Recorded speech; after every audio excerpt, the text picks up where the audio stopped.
Halo adik-adik, Shalom. Apa kabar? Ya, puji Tuhan, hari ini kita semua boleh tetap dalam keadaan sehat dan bersuka cita. Kalian tahu kenapa? Iya, karena Tuhan Yesus selalu ada bersama-sama dengan kita. Sekalipun kita belum bisa datang ke sekolah, sekalipun kita belum bisa datang ke sekolah minggu, tetapi Tuhan Yesus selalu bersama dengan kita. Dan hari ini, di hari Minggu ini, kita mau memulai ibadah sekolah minggu kita, menaikkan ucapan syukur atas kebaikan Tuhan, kasih Tuhan sepanjang hari kepada kita. Kita naikkan pujian, Bapa, ku datang padamu.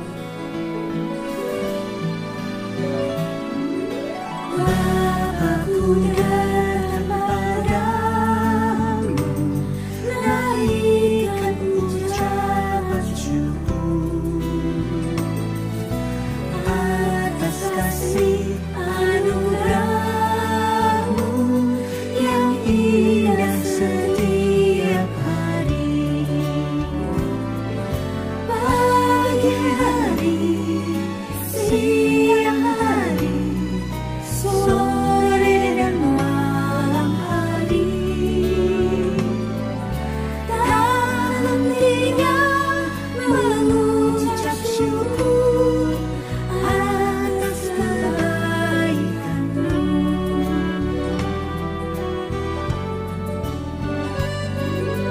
Bapa-Ku datang padamu, naikkan ucapan syukur atas kasih anugerah-Mu yang indah setiap hari. Pagi hari, siang hari, sore dan malam hari, tak hentinya mengucap syukur atas kebaikan-Mu. Ya, kasih Tuhan senantiasa melingkupi kita. Saat ini, yuk kita mau memulai ibadah sekolah minggu kita. Kita mau berdoa bersama-sama. Tuhan Yesus, kami mengucap syukur untuk penyertaan-Mu bagi kami hingga saat ini. Tuhan, sebentar kami akan memulai ibadah sekolah minggu kami. Tolong berkatilah kami ya Tuhan, agar sekolah minggu kami boleh berjalan dengan lancar dari awal hingga selesai. Terima kasih Tuhan, di dalam nama Tuhan Yesus kami berdoa dan mengucap syukur. Amin.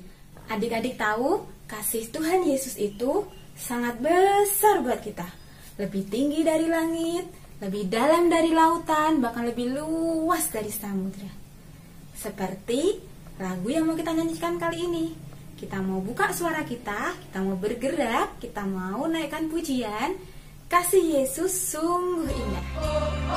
Kasih Yesus manis dan indah, kasih Yesus manis dan indah, kasih Yesus manis dan indah. Oh oh oh, sungguh indah. Lebih tinggi dari langit, lebih dalam dari lautan, lebih luas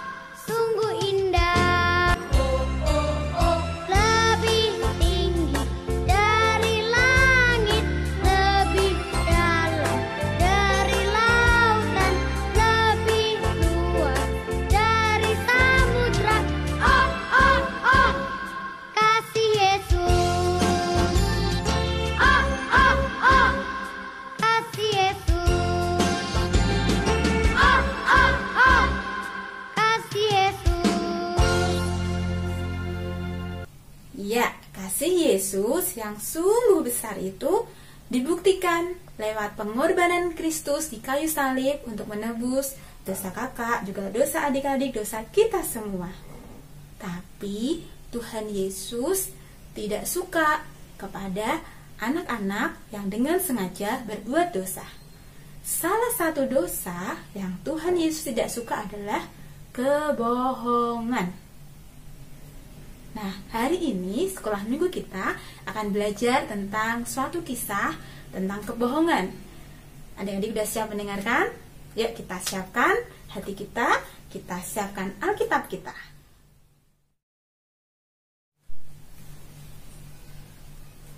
Pada minggu yang lalu, kita semua sudah belajar tentang cara hidup jemaat yang pertama.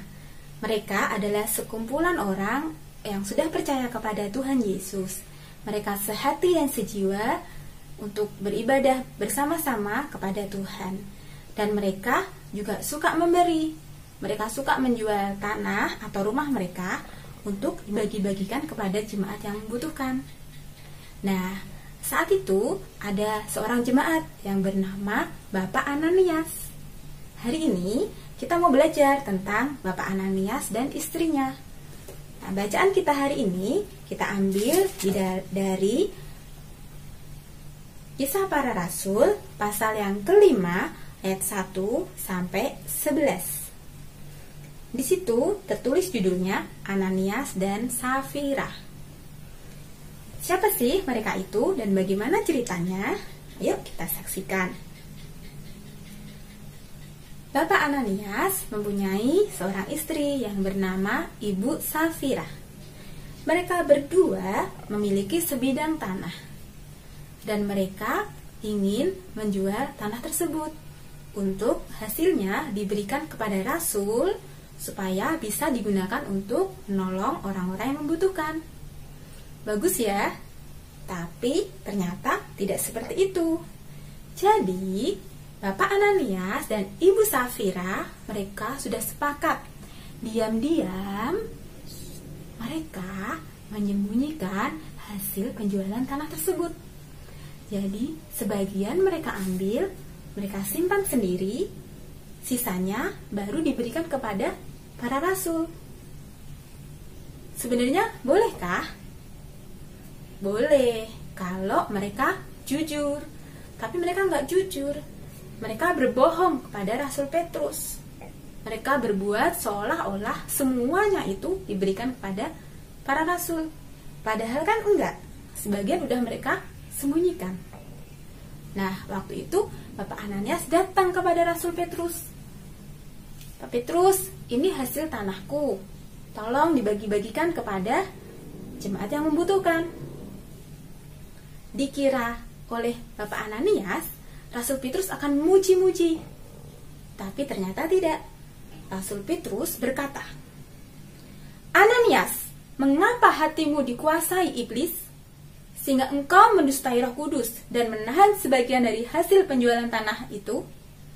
Selama tanah itu tidak dijual, bukankah itu tetap kepunyaanmu? Dan setelah dijual, bukankah hasilnya itu tetap dalam kuasamu?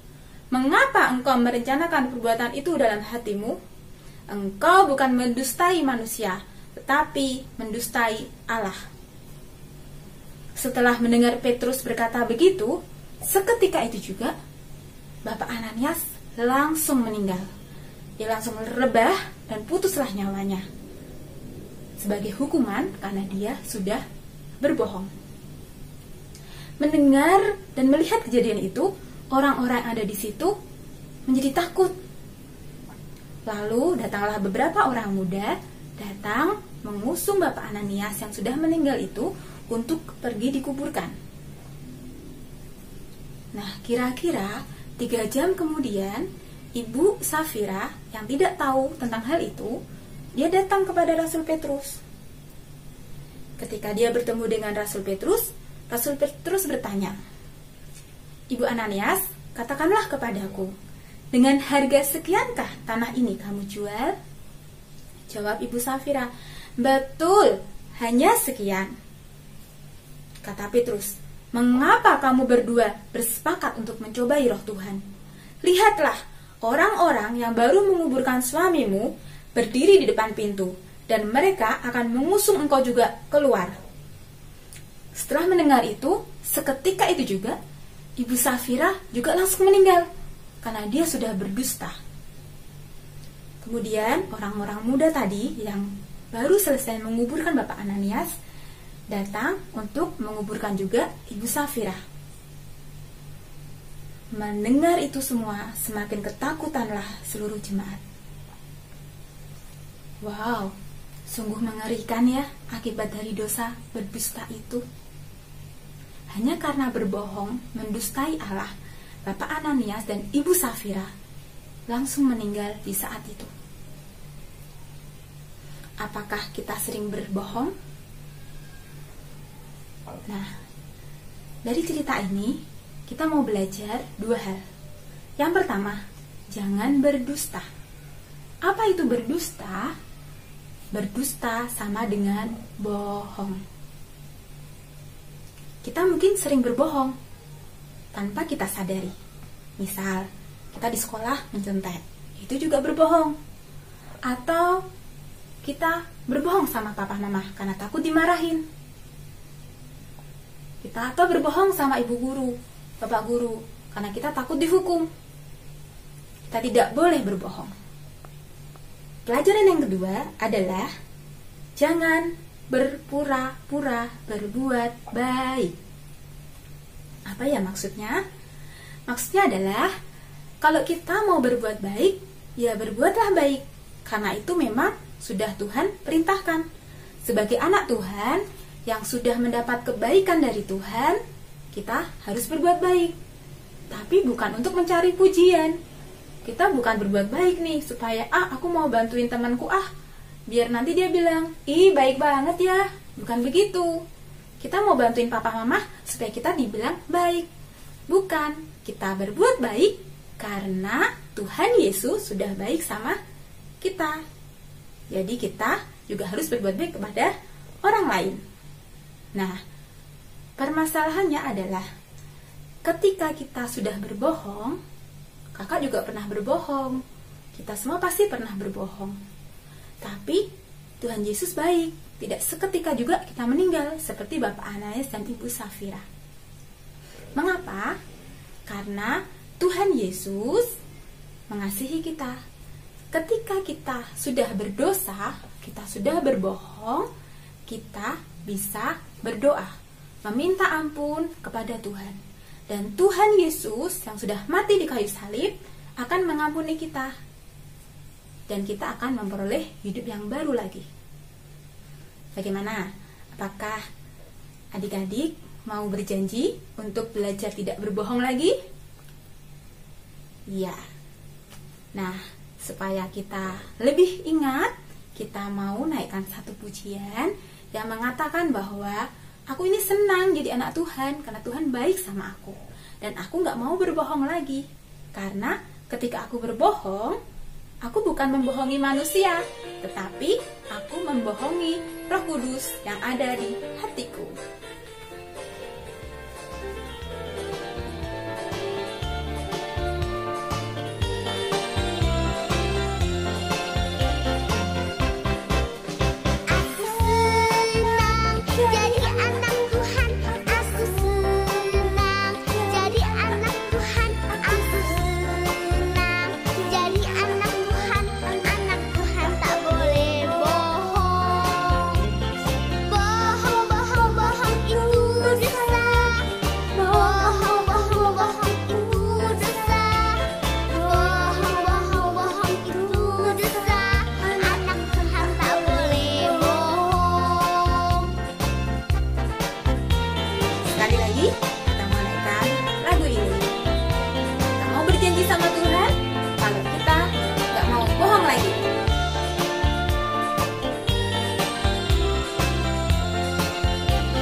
Yuk kita mau berdoa mengakhiri sekolah minggu kita hari ini.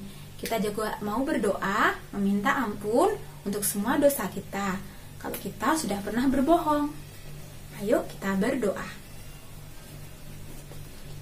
Tuhan Yesus, ampunilah kami, anak-anak-Mu ini yang mungkin kami pernah berbohong.